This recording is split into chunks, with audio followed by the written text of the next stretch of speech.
Dear students, in environmental sciences and environmental economics, we are concerned with the level of pollution that we might face in the economy and the society. So let us see how we can assess this thing by using the differential equations. Here we are going to assess the pollutants for their dynamics, how they change over time by using the tool of differential equations. And the pollutant that we are talking about is sulfur dioxide. This is one of the undesired chemicals जो कि हम नहीं चाहते कि हमारी surroundings में हो, जिसका केमिकल फॉर्मूला SO2 होता है. So it is there in a certain amount, atmosphere में एग्जिस्ट करता है.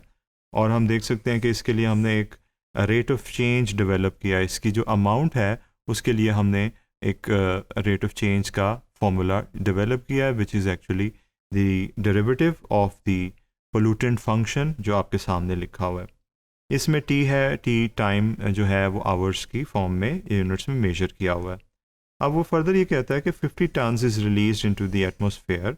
अगर 50 टन इसको एमिट किया जाए इन द एटमॉस्फेयर, और जिसका मतलब ये हुआ कि टी ज़ीरो का मतलब 50 है. यानी कि जब हमने इस एनालिसिस को स्टार्ट किया और we are gathering the data by using the scientific instruments, हमने देखा कि टाइम जो है अभी गुजरा नहीं है बिकॉज हमने एनालिसिस को स्टार्ट किया. और इसका जो लेवल है, because we have let this pollutant spread in the air in the atmosphere, और वो 50 टन्स है. तो ये हमने इसे कह दिया कि ये इनिशियल कंडीशन है ऑफ दिस पोल्यूटेंट. सो हमने डिराइव करना है ये एक्सप्रेशन जिससे हम असेस कर सकें इसे ओवर टाइम कैसे ये चेंज होता है, जिसे हम सादा अल्फाज में टाइम पाथ भी कहते रहे.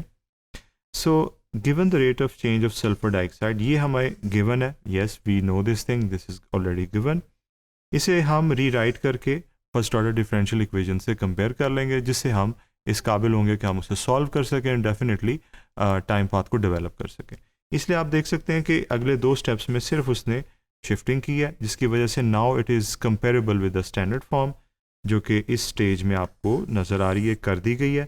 और हमारे पास ए की वैल्यू एक नॉन ज़ीरो वैल्यू है और बी की वैल्यू एक ज़ीरो वैल्यू है, विच मीन्स कि हम होमोजीनियस केस से डील कर रहे हैं. और उसके अलावा ये जो इनिशियल कंडीशन थी ये हमने पहले जो स्लाइड्स थी उनसे बोरो कर ली. With all of this data now we can choose the case, and you know कि जब हमारे पास बी की वैल्यू ज़ीरो होती है we are dealing with the homogeneous case.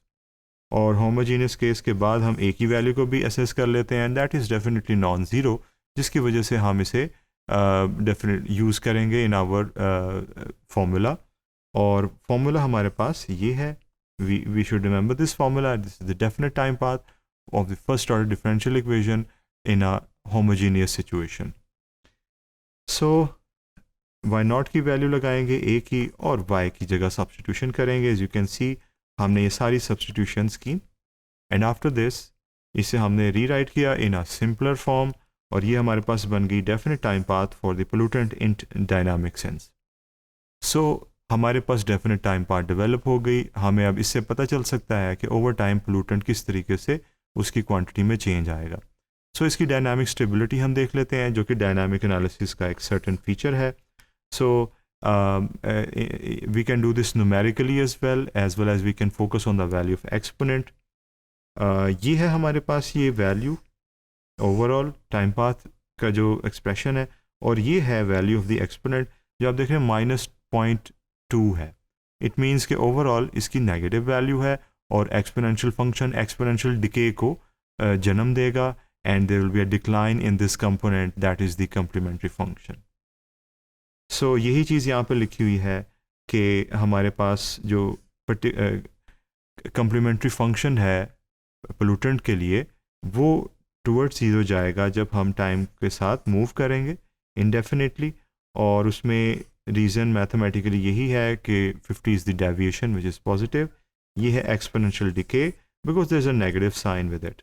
तो exponential decay is happening and definitely this value will approach to zero, जिसकी वजह से कन्वर्जेंस होगी टुवर्ड्स द इक्विलिब्रियम, और हमारे पास जो टाइम पाथ बना है दैट इज़ डायनामिकली स्टेबल.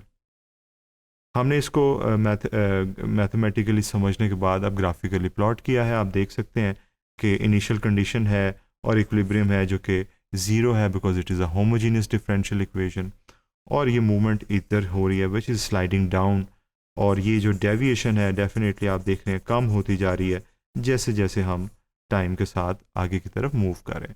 सो ये एक डिपिक्शन है of the time path of the pollutant that changes over time, और ये सारा प्रोसेस हमने डिफरेंशियल इक्वेशन को यूज़ करके समझा.